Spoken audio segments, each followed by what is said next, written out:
Hello everyone, यसमा Laxman KC from Nepalgunj हैन।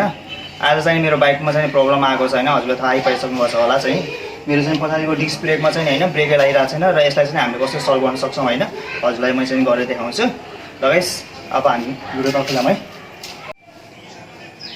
र गाइस हेर्न सक्नुहुन्छ मेरो चाहिँ हैन डिस्क ब्रेकले चाहिँ काम गरिरहेको छैन हैन। र यस्तो कन्डिसनमा चाहिँ हैन हजुरको यस्तो प्रब्लम आयो भने चाहिँ हामीले घरमै चाहिँ कसरी सल्भ गर्न सकिन्छ हजुरलाई म चाहिँ गरेर देखाउँछु है। हेर्न सक्नुहुन्छ मेरो यो ब्रेकले चाहिँ काम गरिरहेको छैन हैन। यसमा चाहिँ हाम्रो बबल भएको छ है। यो बबललाई चाहिँ कसरी चाहिँ रिमुभ गर्ने र यसलाई कसरी फिक्स गर्ने म हजुरले गरेर देखाउँछु। ल फर्स्टमा चाहिँ हामी यो खोल्छौँ है गाइस।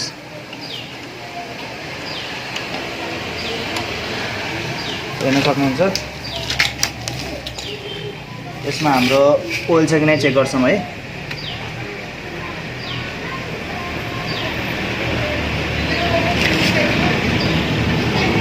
हाम्रो ओइल त छ है। र सबभन्दा सुरुमा चाहिँ हामी चाहिँ यसमा चाहिँ नि पम्प गर्छ है। जुन अलिअलि हाम्रो चाहिँ जुन एयर भएको हुन्छ यसबाट चाहिँ जान्छ है।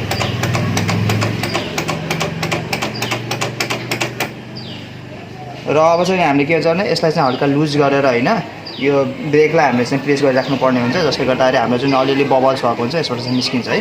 सबभन्दा फर्स्ट म्याटर चाहिँ हामीले यो युज गर्छौँ है। हो र सबभन्दा सुरुमा है हामीले चाहिँ हल्का चाहिँ यसलाई खोल्छौँ है।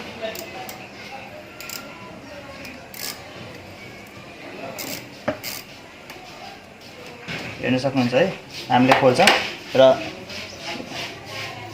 यसलाई हामीले प्रेस गर्ने है। हेर्न सक्नुहुन्छ प्रेस गरिसकेपछि यसलाई प्रेस गर्नु त साथमा त्यसलाई प्रेस गर्नु त। र प्रेस गरिसकेपछि हामीले यसलाई चाहिँ फेरि टाइट गर्छौँ है। यो फर्स्ट मेथड है हजुरले।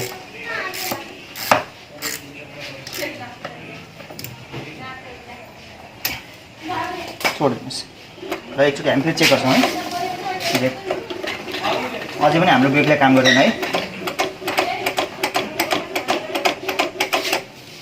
फेरि एकचोटि हामी चाहिँ यसलाई खोलेर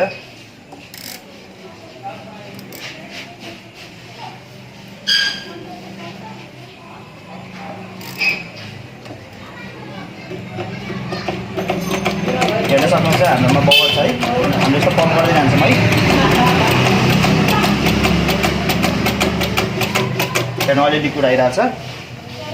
प्रेस गर्नुहोस् त्यसलाई। अब फेरि हामी एकचोटि टाइट गर्छौँ है।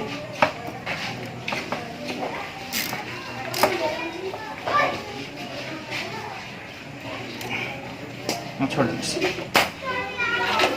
हेर्नु है हाम्रो ब्रेकले काम गरिसकेको छ है। यसरी हजुरले नै घरमै नै फिक्स गर्न सक्नुहुन्छ है। यदि हजुरले यो मेथडले पनि काम गरेन भनेको चाहिँ यसलाई हल्का लुज गर्दा हुन्छ हैन। लुज गरेर फेरि टाइट गर्नुहोस्। यसो चाहिँ हजुरले मजाले घरमा चाहिँ डिस्क ब्रेक हैन हजुरको प्रब्लम आयो भने चाहिँ र हाम्रो ब्रेकको प्रब्लम चाहिँ सल्भ भइसकेछ है। यसलाई फिट गर्छौँ हामीले।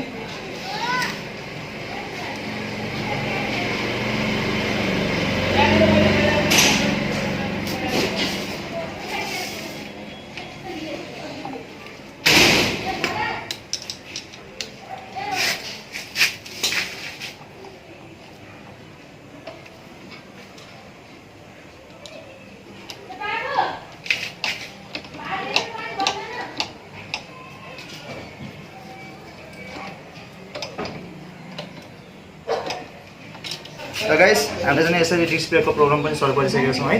र च्यानललाई लाइक सब्सक्राइब गर्नु, सपोर्ट गर्नु, सब्सक्राइबलाई सपोर्ट गर्नु पर्यो। र गाइस आजलाई यति। अर्को भिडियोमा भेटौँला। आज बाइक रिलेटेड चाहिँ बाइक ह्याक्स रिलेटेड भिडियोहरू आज ल्याउँछु हैन। त्यही हो।